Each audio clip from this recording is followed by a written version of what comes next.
Okay, born and raised in Sioux Falls, South Dakota, Bev Byington graduated from Augustana College.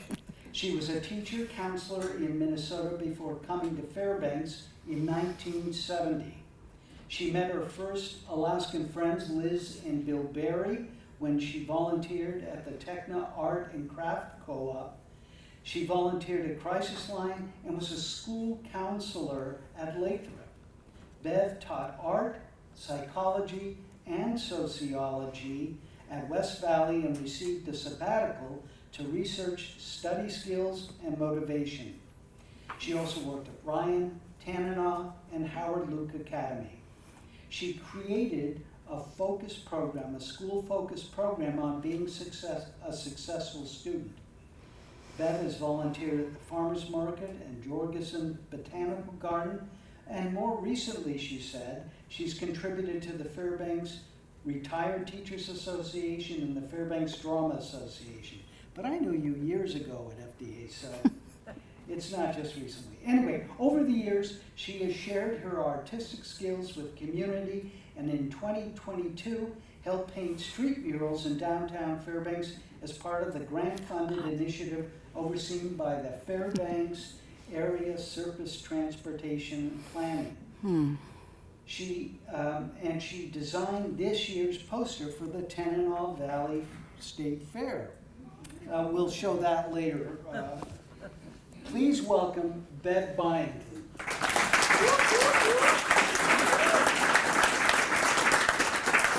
Usually there's only one or two ringers in a crowd, but it's the whole crowd tonight. Yeah. Bev, I'm going to hand this over to you, but what are some of your early memories at Sioux Falls? I don't remember being born there, but I was. And actually, I lived in Sioux Falls, South Dakota for a long time, of course, but prior to that, I lived in Canton, South Dakota, and it was kind of like you. It was 2,500 friendly citizens, only you're all sitting there, and I'm having trouble not saying hi to this one that I just saw or whatever. But anyway, I lived in Canton, South Dakota with my mom and dad and my sister Ro. And I wanted to tell you about this because my mom on Saturday, it was a small town, really small. And on Saturday nights, my mom would put my sister and I in the car and we would go downtown where we would park. And the main street was 2 blocks long. And that was our downtown area. And my sister was 8 years younger, and I was about in the 6th grade then. But every Saturday night we'd go down there, and my mom would say, "Oh, look, Florence just got a new coat," or "Oh, look, you know, so-and-so's got a new haircut," and on and on and on. And I would be looking, and so I learned to pay attention to detail and to see people for a long time on Saturday nights. And I think it was the start of my loving humanity as well as art. Anyway, back to Sioux Falls. Anyway, we moved back to Sioux Falls. Like I said, I was born there, but we did move back when I was going into the 7th grade. Am I supposed to look at you? Or look at them? I'm looking only at them. But anyway, you're a nice crowd, of course. But anyway, what was I talking about? I don't know, but hand that back over here. I've got some questions. Oh, 7th grade. 7th grade. But I did want to ask you your passion for art. Where did that arise from? Well, my mom and dad were not what you call well-educated. Oh, my hand is shaking. Excuse me. But anyway, my mom and dad were, my mom loved to make things for us, and I just cherished our Christmas presents because she would have made us nightgowns, or not nightgowns, but robes out of towels. And, oh, hi, there comes another, excuse me, I'll stop this in a minute. But anyway, I cherished the things she made, And she always told me neither one of them went to college, and neither one of them encouraged us to go to college, because that would have been an extension or a stretch financially. But my mom said, I loved my biology class, and I got to draw these things in biology, and I loved that. And my dad would always pull out a piece of paper, and he would proudly draw me his cartoon, and it would be an old guy with a funny hat and a mustache and a corncob pipe. But he'd draw that year after year and month after month, and so I got curious about how to draw. Was that the question? Yeah. Okay. Next. I'm conducting this interview. Thank you very much, Bev. But I do want to ask you, did you ever think about pursuing art professionally as a solo career? And where did your interest in becoming a teacher and counselor come from? Well, those are three big questions. This microphone has the shakes. But I didn't even think of going to college. I was a person who worked at Lewis Drug, which was when I was a junior in high school, and I got to do that. And it was kind of like a small Fred Meyer, and I loved that job. And my boss and I really cared about each other. And so I was connected to retail, or whatever you call it. It was just like Fred's, kind of, only it had a post office in it too, but it was little. And so I really didn't think about going on into school, going on in college. And it was a big high school that I went to, but I didn't ever remember anybody saying, Bev, would you like to go to college? And but I ended up in church, and I went to this Lutheran school, and church. I got it, Lutheran church, and we would sing in the choir, and a lot of times I wouldn't listen. You know, we'd be kind of chatting when we shouldn't be. But all of a sudden, I heard the minister say, "We will give $200 to anyone who will go to Augustana College." I perked up and I went, "Oh my goodness, I'm gonna get," and I went home. Augustana, or the church was just right there in the middle, and I said, and Augustana was 6 blocks away from home. I went home and I said to my folks, I am going to college. So did I have any idea if I was gonna major in this or that? No, I didn't. I was a good clerk. And then what was... Was there a teacher that was influential for you or inspired you? Well, I was kind of easily inspired, but like all of you. No, I'm kidding. But anyway, my biology, just like my mom, but I didn't look for a biology teacher to like, but my biology teacher was wonderful in every single way. And lo and behold, I started drawing some of the kinds of, things that you do in biology. And I would say he was my biggest inspiration because he liked me, and that was nice, nice to be liked. And so, but besides that, I got to be a part of what biology class was all about because of him. And so that kind of remained with me forever. What? Well, later you explored under that grant motivation and how to be inspired or pursue learning. So were there teachers that on the negative side you say, well, that doesn't work, we are not doing that? Was there any idea then about what successful teaching was for you? I don't think I was very critical. I don't think that I disliked. I don't remember not liking my teachers or going to school. I liked working at Fred Meyer, or not at Fred Meyer, but at Lewis Drug, and I liked going to school. So I don't think I ever disliked. I probably did, though. I just don't remember not liking. Was that the question? Yeah, Kind of like that. There's that. What was the question? what did you major in? Oh, so I went to college then. I got that $200, and I went to college, and they said, "What? You have three choices." This is a long time ago, you know. They said, "You have three choices. You can be a nurse, you can be an accountant, or you can be a teacher." Well, I didn't like blood, so that was out, and I wasn't very good at numbers, and I didn't even like them very much, all that stuff. So it was be a teacher. Well, I could agree with that. It's a good idea, but I really didn't have any idea what I would major in. I was a thoughtful person, I think then, but I just wasn't, it was new territory for me. And so I had to take a PE class, and it was field hockey, and I was out there playing field hockey, and I was pretty coordinated, and the teacher said, "Hey, have you ever thought about being a PE teacher?"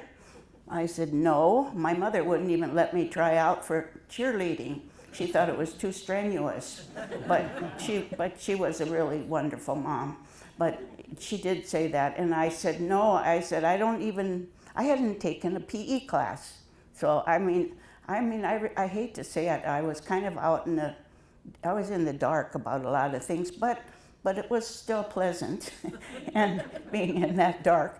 Anyway, so I was told that I was coordinated, and I thought, well, that was fun to play field hockey, and so I thought, well, nobody else had ever said that to me, so maybe I should become a PE teacher. So then they called it physical education. It wasn't PE, but it's both now. And so Did you go on and become a physical ed teacher? oh, so I did, I did go on, and I did major in physical education, and I did go to St. Paul. Oh, I'm not in Alaska yet, though, right? Anyway, but I did go on. I did go on to school, and I did start teaching PE in a school in St. Paul, Minnesota, and I can remember almost the first day saying to myself, "This is wonderful," but there were 50 or 60 kids in this one room, and and the room was about like this, and it was like very busy, and all of a sudden I thought, I don't have control of this, and so I stepped out in the hall and cried,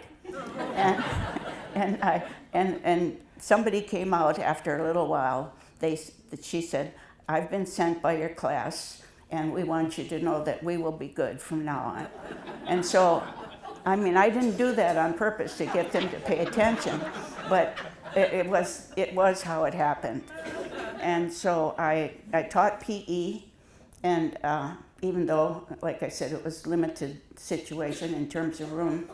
And anyway, then my principal came to me and said, "Bev, you seem to like kids. Kids seem to like you. Have you ever thought of being a counselor?" And I said, "No, I haven't." Oh, hi. I keep seeing people I know, excuse me. But anyway, I said, "No, I never, I must have gone to a counselor at some point in high school, but I don't remember it, really." But nevertheless, I thought, a counselor. I do like kids, and I can be supportive of them, and I knew how much I had been supported in my life growing up. Anyway, so I decided to get my master's in counseling, and I did, and then I did all the credits passed that you had to get, and I did it. Anyway, that's it. Well, junior high and high school are such transitional periods for young people. What were the foundations then learning counseling early in your career, and has it changed as you worked as a counselor? Did you gain new insights, or what was the process? Can you talk a little bit about that? Well, what did I gained more love for humanity. You know, I just saw all these kids, and I saw them from every walk of little trail that they might have been on, and I thought that I could be there for them, and I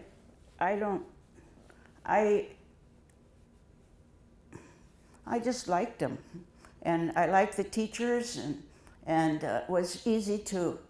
I was fortunate, you know, because I got to be with them, and I got to be with the kids, and I liked it, and they seemed to like me, so I had a wonderful career. I don't know if I answered that. Yeah, you did. Well, I mean, it must be so rewarding to see somebody, a young person, who may be kind of floundering like I was in high school, and find a new passion or a new direction thanks to a counselor. Let me get you to Alaska, because I know you're aching to get to Alaska here, Bev. What brought you here? Well, I was a school counselor at Wayzata, Minnesota, and I met Marianne Eininger, and whom most of you know who she is, and she was a school psychologist in Wayzata, and one day she said to me, "I'm quitting my job and I'm going to Alaska. I have always wanted to go to Alaska." And I thought, Alaska? I mean, I'd heard of it, but I hadn't really ever explored it. I sound like such a naive person, but anyway. So she did that, and I started to think about it. And she had a friend that wanted to go to Alaska and ride with her, and so she went up to Alaska, and she called me when she got there, and she said, "I got a job." I almost ate this. I got a job, and you've got time, so how about if you come up here and we'll drive around Alaska, and you can see what I'm seeing, because it's so beautiful. Well, I thought I could do that, so I hopped on an airplane and came to Alaska, and lo and behold, the first people I met, oh no, there was a step back. When I was in Alaska, in Fairbanks, I thought, well, if I do decide that I'd like to go to Fairbanks, I better have an interview. So I saw Dale Derwachter, and Dr. Benjamin was around then, but Dale Derwachter interviewed me, and then I went back to Fairbanks. But it was a great interview, and I loved the experience of all of it. I loved Alaska so much. Anyway, so then I'm back at there, and I had a job being another year of counseling, and then it kept talking to me, saying, "Go to Alaska," and I did. And so all of a sudden, I came to Alaska, and I quit my job, and I had already interviewed, and I talked with him, and he said, "You can have a job as a school counselor here," and so I got to do that.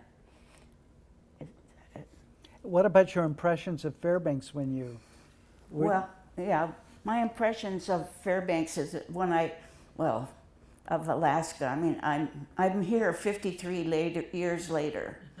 That's what my impression of Alaska was. It was so easy to love, and I was just, my fingers were in the dirt, and the walking with the tall timbers, not with tall timbers, but I got to walk with the trees, and all of that stuff. But you can tell my memory slips.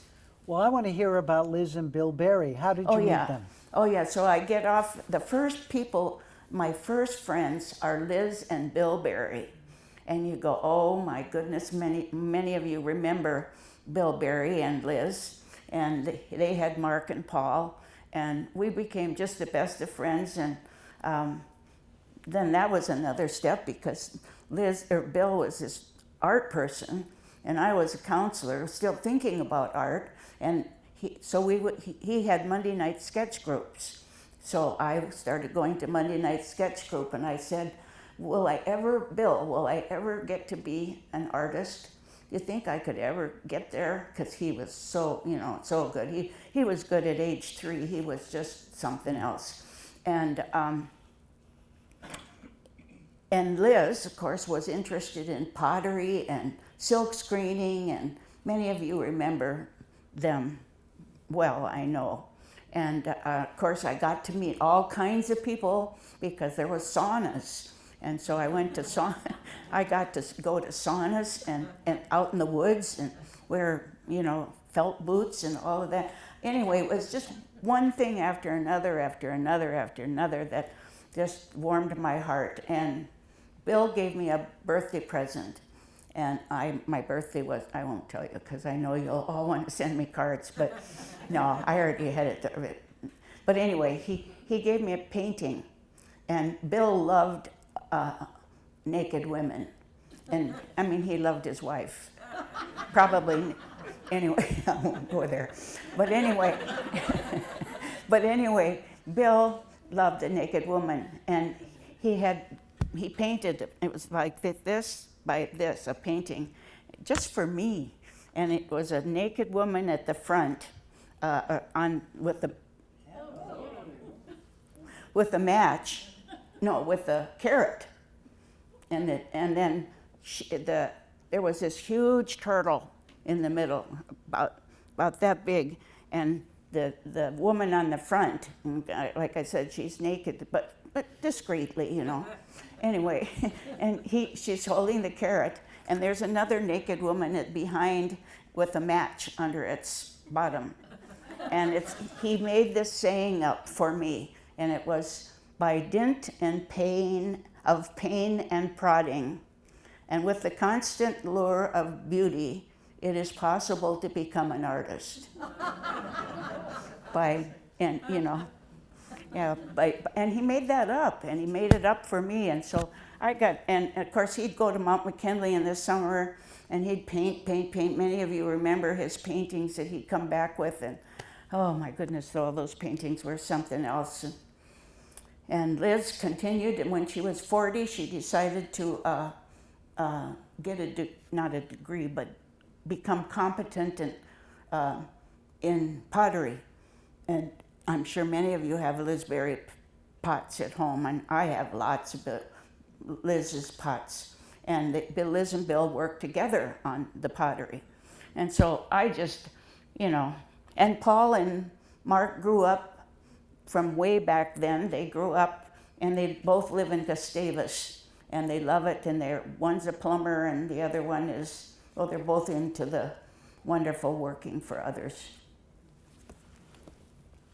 Well, you taught art, and so you get okay. Calming down. Yeah. Well, it was a light show. It's pretty exciting when the lights flicker like that. Yeah. Just don't mention naked ladies again in that.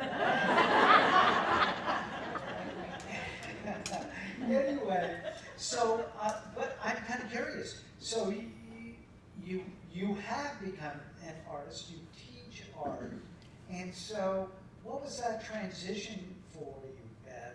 Did you suddenly something snap and you say, I got it? Oh, no snapping, but for me anyway. But how did I get into art? Now I know all of this too. Excuse me. I'm having a little mind blip. When you get older, you do have little mind blips from time to time. It can happen. I'm 83 now, and they're happening, and so I thank you for your patience. What did you ask? Well, about becoming an artist Oh, yeah. and feeling confident and then starting to teach others art. I wonder what I was going to say about that. But I've been one of these people. I remember, June, how you had, little by little, you got into the arts and all of those things, and all of you have had that happen, and I just kept I just kept being interested in what I saw. And then I got a sabbatical. I think that's what happened next. And was that Wendy? I think Wendy Schiffler and I had heard that the school district, once upon a time, 8 years prior, had given sabbaticals for somebody to go out and do something great and wonderful and come back and share it with the kids. And so I got both, and they said it's been 8 years since they gave them, so you're not going to get them. Well, I've not ever been one of those people that says I go through that phase of I'm not gonna, but I come up saying, this could happen. And Wendy and I said, this could happen, and lo and behold, it happened, and both of us, not together, but we worked together, talking about how exciting it would be, and we both got sabbaticals, and by the time I got into that, I was a counselor at West Valley. Yeah, I was a counselor at West Valley, and they, and the woman, there it is, the woman across the hall was an art teacher, and she was going to retire in 2 years. And I thought, wow, maybe I could become an art teacher. I mean, another one of those, wow, maybe I could do it. But I believed I could, and I did. So I only needed, that happens when you're telling a fib. And now I will tell you, if I keep you in the dark about what happened next. Anyway, I thought, how many credits do I need? And well, I already had my teaching degree and all of that, so I went to the university, and Helmut Van Flein taught me welding. I took a welding class, and then I also took an art history course, and Helmut and I traveled with other people, of course. We traveled to different countries. Where did we go? Do you remember? Well, you did sort of the Northern Renaissance places in Europe. Yeah. So Northern Renaissance. Yeah. Anyway, so it was 2 weeks with Helmut, and I got to know the Van Flein family and loved them, and Margaret, of course, and I've been good buds for just a long, long time, just like most of you in here. But anyway, so I came back, and I got just under the wire at the university. They were changing the art program, so you didn't have to, it had to be a fine arts something or other. It switched, but I just got under it, and because I had enough, I hadn't taken any other art classes, but I did a lot of art. And so I got to, 2 years later, Lois retired, and I got to be an art teacher. And then because I had been a counselor, I got to teach psychology and sociology. And I went, wow, look at this, and then I think to myself, well, actually, another person suggested this, but it was not my original idea. I didn't get a lot of those, but anyway, said, how about a sabbatical? Was that the next thing, or did I already talk about that?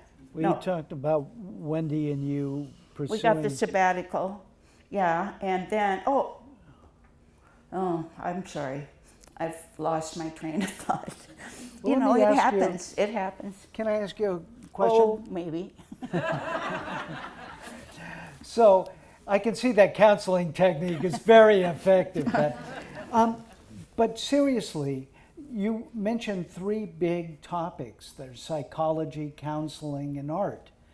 And so, it strikes me that in school districts, oftentimes the arts don't feel a lot of love come budget time. And they're one of the first to be axed. But I think arts are tremendously valuable, and I'm wondering what insight you have about the power of arts to form young people and adults. Well, I think that all of us in this room, we're good listeners.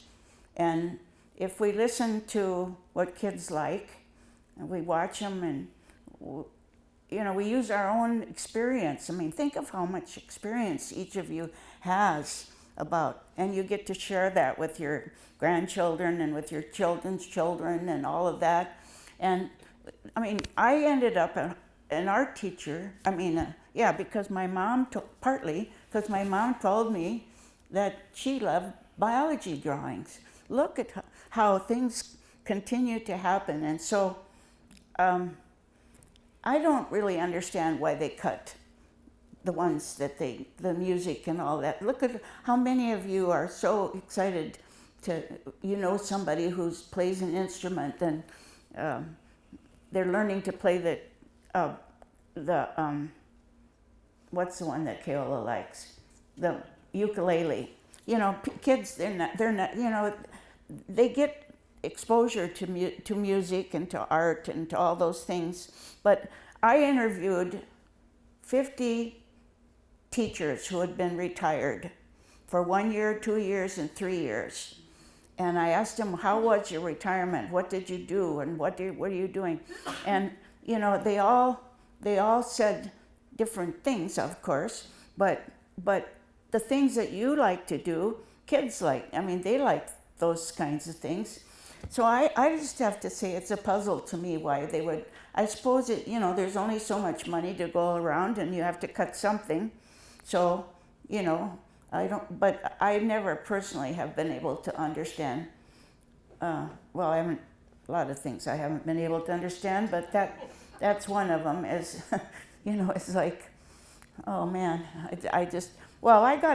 I can tell this little quick story. When I first came to Alaska, and I was a counselor at West Valley, and it went time to register kids for school. For school. Well, that was when not only, what was it, boarding home program. And so kids from villages would come to Fairbanks 3 weeks late after fish camp. And I, as a counselor, they would want classes, and the classes were full, the ones that they wanted. And so, that didn't make much sense to me.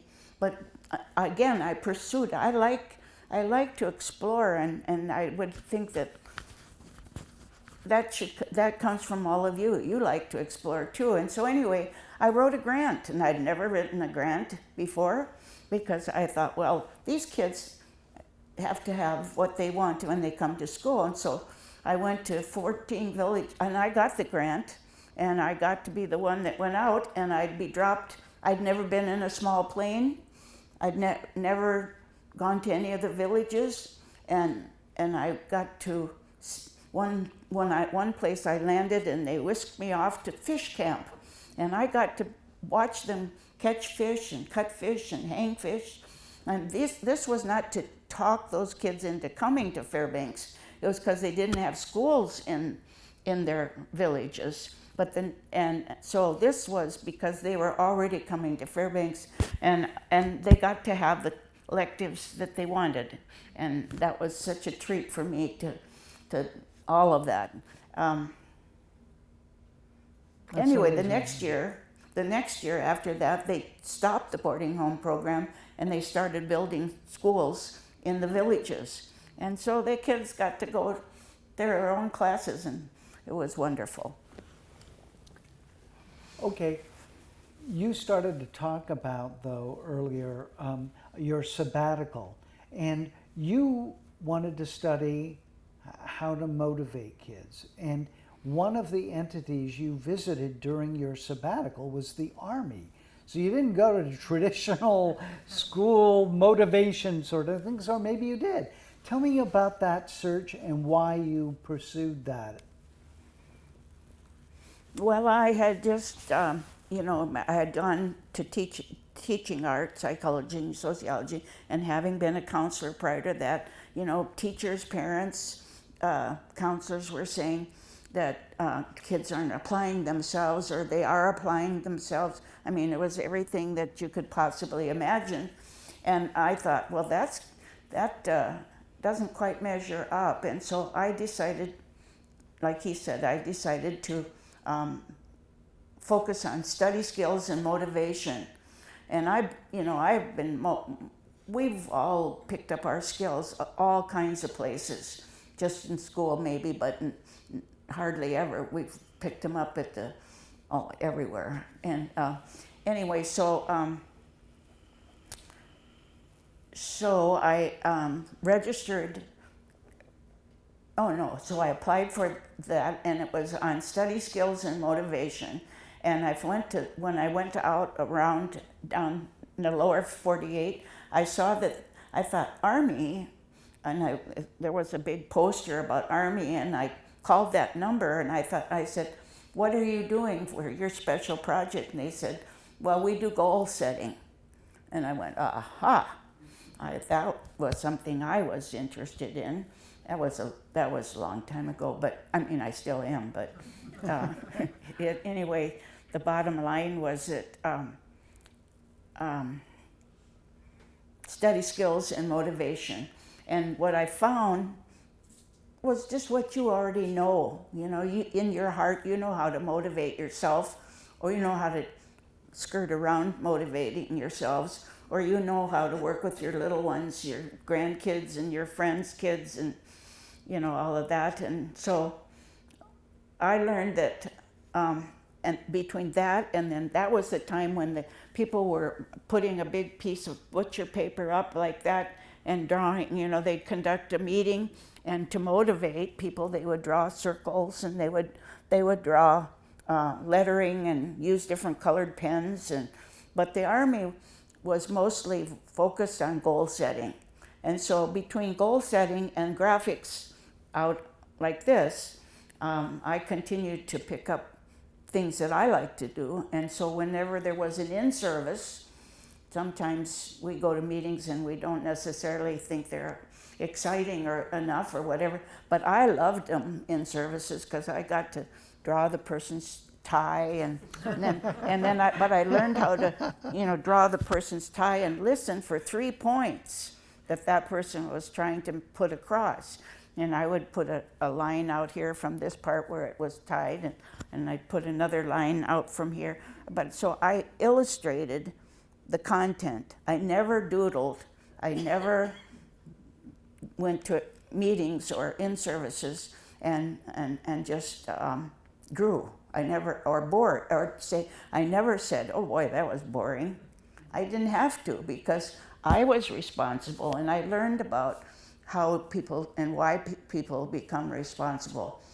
I still have some areas that I'm working on for my own self, but nevertheless, that's kind of where goal setting and Army and all that. But there was follow-on to that, and then, so explain, so I understand a number of principals wanted you to develop other programs based on your sabbatical studies, but something you said, so I'm gonna put this in the back burner for you, though. Do some people, you know, we're such a verbal culture, but there are some things that a picture's worth 1,000 words, yada, yada, yada. But it strikes me that visual image hits a part of the brain that the speech center and a lot of talking doesn't. Would you agree with that, Bev?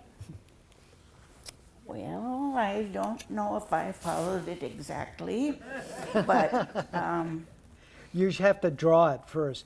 But no, tell me about the programs that stem from your sabbatical. well, I can remember that now. Dr. Burnley, you remember him? He was a superintendent here, and he wrote a grant for me. A different grant, a federal grant, so that after I got back from my sabbatical, Wendy, remember we had to go before the school board and we had to tell them what we'd done and, you know, itemize everything, and we did that. And when I did that, Dr. Burnley said, well, I want you to develop a program in study skills and motivation. And so you can come to central office and develop materials. And I said, no, I don't think so. I don't go there. I like to go where the kids are. And so I said, can you find me a school? I'd like to go to a junior high school, and I'd like to go to a junior high school where all the teachers would be involved in making posters and using motivational messages and all of that. And Mark Bergman was principal then at Tanana, and Tanana, and all the teachers, I am sure some of them were reluctant, but for the most part, I would say everybody enjoyed finding motivational messages that they could, that we could put on posters, and I taught a few teachers how to draw and how to letter, and the whole school was focused on study skills and motivation, and it was wonderful. And then I did that for 2 years at Tanana, and maybe the teachers were just kind to me, but for the most part, I mean, it was definite. Use some skills that the kids as well as the teachers in their classrooms could use. And so then, and then I went to Ryan for 1 year because I had 3 years with Dr. Burnley. So I went to Ryan, and it wasn't as big of a program there, but a lot of people did participate, and we made all kinds of posters. And 30 years later, I think it's 30, Laverne isn't here. She's a teacher at Tanana, and she's going to retire next year. But she happened to find a bunch of my posters that I had done and teachers had done on motivation and all that. And she said, can I have them? And those, we didn't have to, she put them all in the hallway at the school. And she put, not all over, but in her wing. And she put them in her classroom, motivation, and she got kids to make posters. And so, and it was, like I said, 30, so all the Army comments and all the goal setting and all that kind of just kept growing. And anyway, now she's going to retire. I think 30 years later on those posters is kind of long enough. Maybe something new will show up, but anyway, that was really fun to watch the kids making their own posters and learning to draw. And though saying learning to draw, that's something that's really been interesting to me, is that a lot of teachers say when they go to retire, they say, oh, I've never been good at drawing. I just never been able to do that. I'm not good at drawing. So I did a little study on that and found out that at age 10, kids start being critical of what the other ones are drawing, and so some of them stop drawing. And so from the time age 10 until you're retired, that's a long time not to live with a negative comment that says, I've never been good at.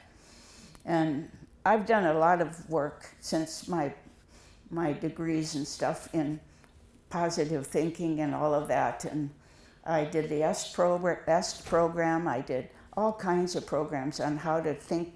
We all know about positive thinking. But, and then 14 years ago, I started Avatar with Barb and others all around the United States. And it's not just about thinking positively. It's like getting it, like getting to listen to your own inner self or something. That's not the really way, but looking at life with different viewpoints. And I think we can do a better job of looking at life in different ways and becoming more accepting. So I'm done. Well, a couple of things I have want to anything ask else? you. But something you just said, it strikes me that young people today, even me. You're young. Thank you. I'll pay you after this is over. But seriously, our attention is fragmenting. And there's so much social media, there's so much diversion. And I've read news accounts that there is a corresponding sort of despair that's settled in for a great many people, young people especially. And what you're talking about seems to me an important life skill that is probably more critical now than ever. Would you agree? Well, I would agree that the more that we can put into our own hearts, the more we can interact with each other better, and different, like I said, different ways of looking at things, different viewpoints can help us to grow. And there's so many things that can be said, and I love looking at each of you. And I don't, and I keep different ones poke their heads, and you don't see what I see. And it's almost like, the more we, we know positive thinking, we know those terms, but the more we feel love and positive stuff, I mean, it has to come from in here. My best friends are customers who walk with canes at Fred Meyer. I don't even know them. But I walk with them. I walk with 2 canes, and I see somebody, and I don't know them, but they're or whatever they're thinking. And if it's appropriate, and most of the time it's not, but I do it anyway, I take my cane and I tap them as I walk by. And we become friends immediately. I mean, we smile at each other, we understand. And so learning to be light and feel what others are feeling, I think I think that's what I'm trying to put across. I don't know if it was, I forgot. No, but I mean, okay, but a couple of things. When we talked before on the phone several times, you had a whole panoply of people that your colleagues and friends and people that influenced you. And you Like invited here? them all here, okay. But I know you wanted to express some of that network that you've developed and cultivated and share here in Fairbanks. Do you want to say anything about that? Well, let's see if there's anything new in me. Like I said, I have to repeat it because I love looking at you, Steve, and I love looking at, look at Wendy and Judy and everybody in here. I know you all. And, we're getting to live this life together. And I mean, I can just honestly say I feel love for each of you. And it's pretty cool to look at Sharon Cook and know that I was out, I had a place at Harding Lake and still do, only now it's becoming a summer Quonset hut place. But I mean, to look at each other and have these wonderful special memories, these wonderful special times, and to think about the people who don't have this. I mean, my partner way back when died at 47. And then my good friend died at 53. And then I had my old dad, who for 8 years, and I look at you two from the lake, and Karen and Sherry, and I brought my dad up, and I mean, and he had Alzheimer's, and I never even heard about all that way back when. I mean, this is a long time ago, but I don't know if I'm answering or talking about what you asked. But anyway, I will say this, because there's so much going on in this Fairbanks. I mean, I found out from my dad being with me, he was losing it. Maybe I am too, but nevertheless, I found out that there was Access Alaska.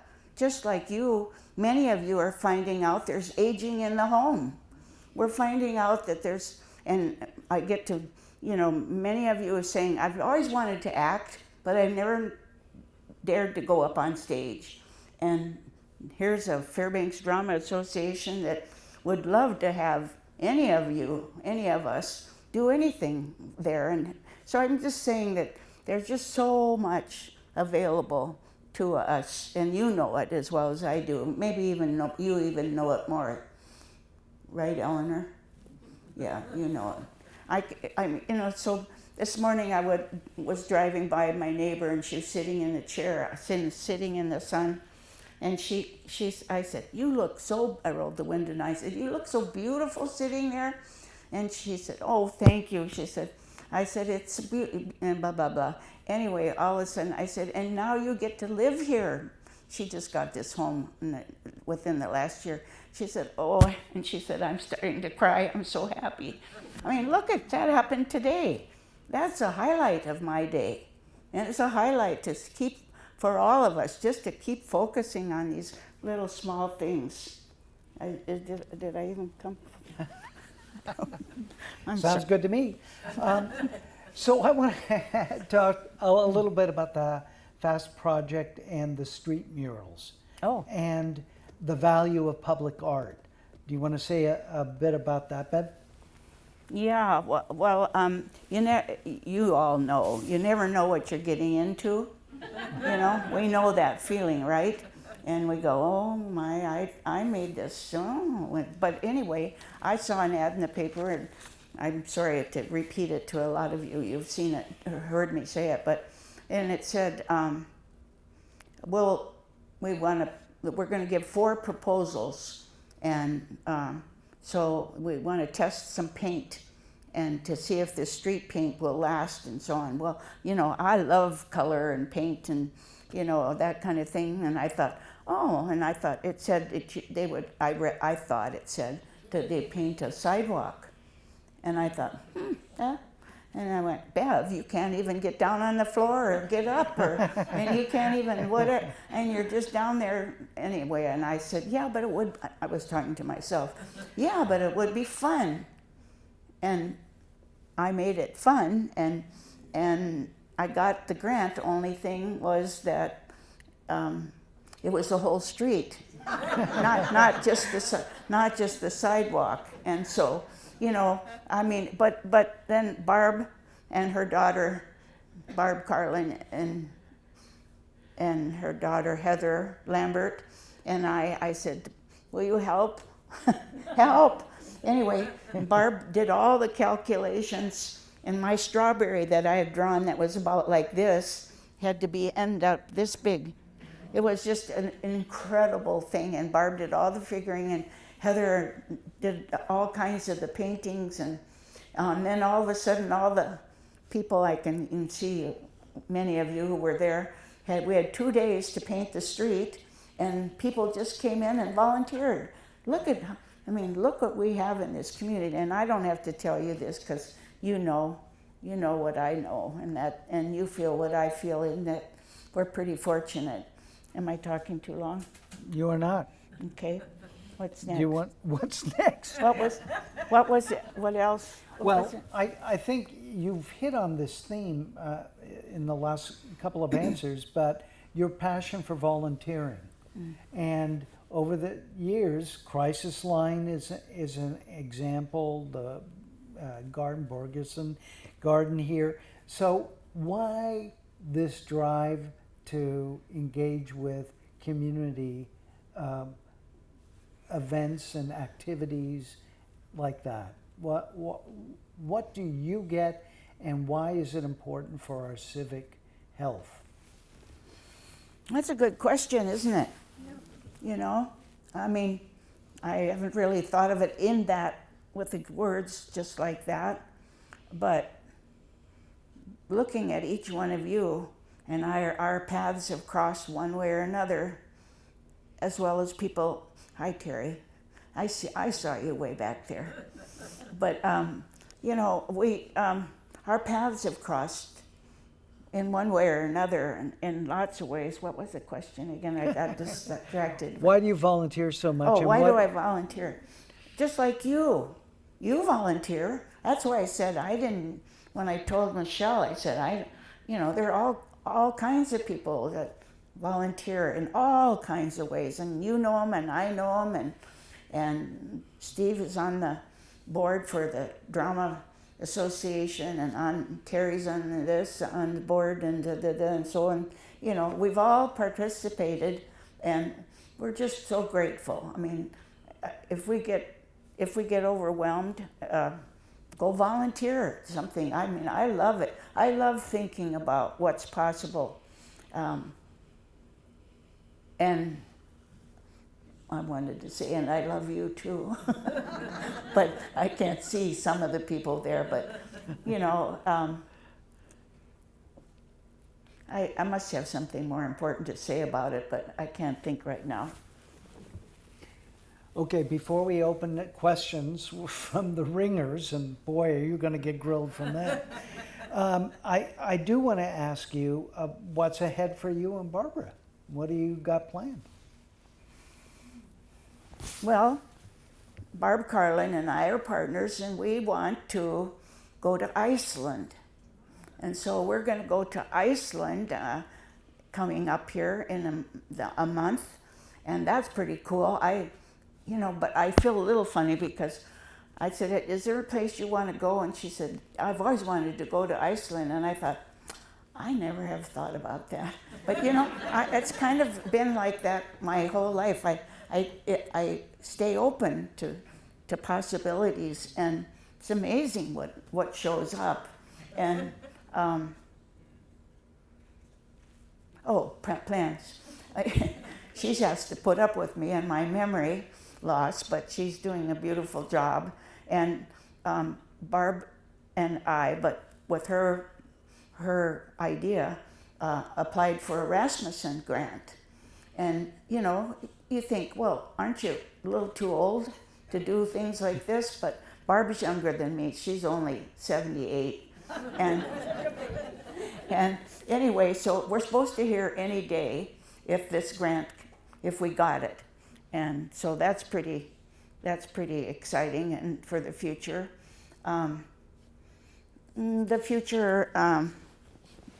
We'll come back from being out in the Iceland, and we're going to see Wendy Schiffler's earrings that he made, and they're out in someplace in Iceland, and it's a museum there, so we're going to look for that. But we'll continue to do avatar work, and we'll continue to go out to the lake. We sold our lake house last summer, and there's an old Quonset hut that's way over 50 years, anyway, we had a little screened-in porch put on the back of it, and so we're gonna make that the summer place and enjoy the woods. Before we had 30 years of enjoying the water. Now we can go down the driveway, and the people, we know them, and so they'll let us walk down there, but we can't, neither one of us can do a lot of work anymore. This is the poster I did for the fair coming up, and it was, you know, like I said, the thing I want to say to you so much is I've learned that, you know, they had that saying, when you get an idea, make sure it's not the only one you've got. But I got the idea after I did this. I thought, well, shoot, this is nice paper. And so I said, what about putting the back of it in black and white so everybody can paint it or use their felt tip pens or whatever. And that was a good idea. I can even say that myself. I got one to give you and one for Michelle. Anyway, I guess he's going to ask you if you have some questions for me. I'm sure there are things I have to say, and I'm sure you're going to be glad when I'm done. But anyway. Let me Just say, because we're pinch hitting in this room instead of up at the Design Theater, I can't go around and hand you the microphone. So if you have a question, just shout it out. I'll repeat it so that it's picked up for the videotape and the room as a whole. So does anybody, I see a hand back there. I don't have a question. I'm using my teacher voice. Oh, hi, Grace. But I was one of the Tannernaut teachers that Bev referred to? Fabulous. She would come in, the kids would be in the palm of her hands. And that was a wonderful, well, Tananoff was a wonderful school, but Bev definitely added to it. So thank you, Bev. Thank you. Oh. Can I forgot one thing I wanted to say that, you know, all of you have had parts in kids' lives, little kids. And between Barb and I, my sister and I talk almost every day and have for years and years and years. We don't say a lot, but keeping in touch, whether it's kids in the classroom or kids in your family. And between Barb and I, she has 2 kids here in Fairbanks and 2 more in Hawaii, and I have a lot of other people's kids and that we followed all the time. So I think that what we'll be doing more of is what we've always been doing, and that is staying in touch with these young folks. Like I said, I think I have 14 that I follow, and you all have a couple here and a couple there and 10 here. So it's pretty grand to be able to be in touch. Thank you. There's a question back there. Hi, Bev. I could listen to you for hours. Could you describe your most favorite, most meaningful art piece that you created and the inspiration behind it? What's the favorite art piece you've created? Do you have a favorite piece of art you've made? Well, oh yeah, I guess actually, I forgot I brought them. Where are the? Oh, they're here. You remember Denali Elementary School, and the principal there was 1991, and Dave Hagstrom, and he asked me to interview every person in his school. That means every person, not the little kid, not the kids, but adults. And he said, I want you to make a book for me, and I want to give it to all the parents who go to school here. And I did this a collection of thoughts to live by Denali Elementary School. And can you hold that? I can. Anyway, it looks kind of like this.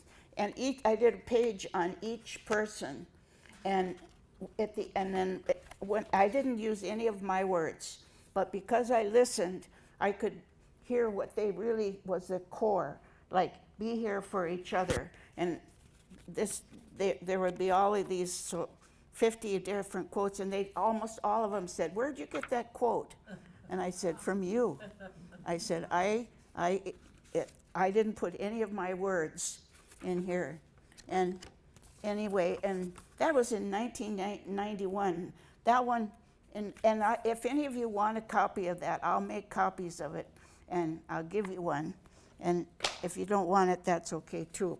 But then I want to say that Lois Meyer, you know Lois Meyer, one year I got to retire early, and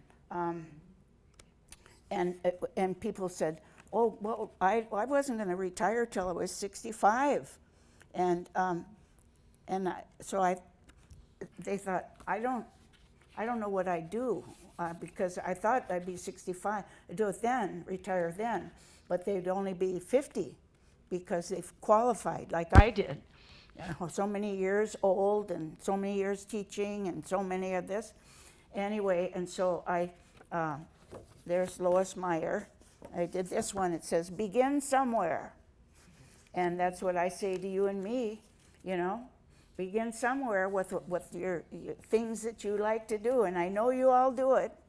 But anyway, so there's Daphne Hoff Schulte, Gail Harbaugh, Wendy Schiffer, Judy Schiff, but these were people who had been retired 1 year, 2 years, and 3 years, and I asked them, what did you do? You know, what's your retirement life like? And this is the interview their words, and you know, and there's Suzanne Black. She's still living. She's over at Raven Landing? Oh, Pioneer Home. Oh, well, you know, we get to know the Pioneer Home now at this age, and we get to know all these places. So would you say that's one of your favorite pieces that Yeah, you've created? yeah, I think so. I did 101 cool book. In fact, if you come over, I'll give you one. 101 life lessons from the garden, and it's anyway. I've been motivated by. Do you know Dr. Bernie Siegel? You've heard about him. I was around him for a while with one of the people, not for me, but anyway, he was, and they did drawings, I remember a story, why am I going there, but I wasn't going to, but Dr. Bernie Siegel, Here, why don't you hold that? Dr. Bernie Siegel, his son had said one of my favorite words, quotes, he made it up. He said, today, tomorrow, to now. And I think that was really great. But Dr. Bernie Siegel came up with this idea. There was and I know this is just a story, but it was real. This little boy was they were gonna amputate his arm the next day. They were in the hospital and he had cancer and he asked, but the doctor was still wondering if that was the right thing to do. And so he did a drawing. There's a book that I have on, it's really a good book too, but on drawing, but it's drawing what comes from your imagination. Anyway, he had the boy, a lot of things went on, and they had the boy draw what he was feeling, and that was the way that they did it. Anyway, and they were going to amputate his arm like I said, the next morning. And because of the drawing, he said, this little one he's going to keep his arm. He's not going to have it. And he got to live a long, long, long time. Not that that can happen all the time, but drawings tell us so much. And I'd be happy to share with you if any of you want, one of those books with the quotes and stuff. You'll recognize all kinds of people you know. And that's all I have to say. Well, there's refreshments out front, a cake, as well as lemonade and ice water. So I know you'll be visiting with a lot of people. So Oh. Bev Byington, please. Thank you.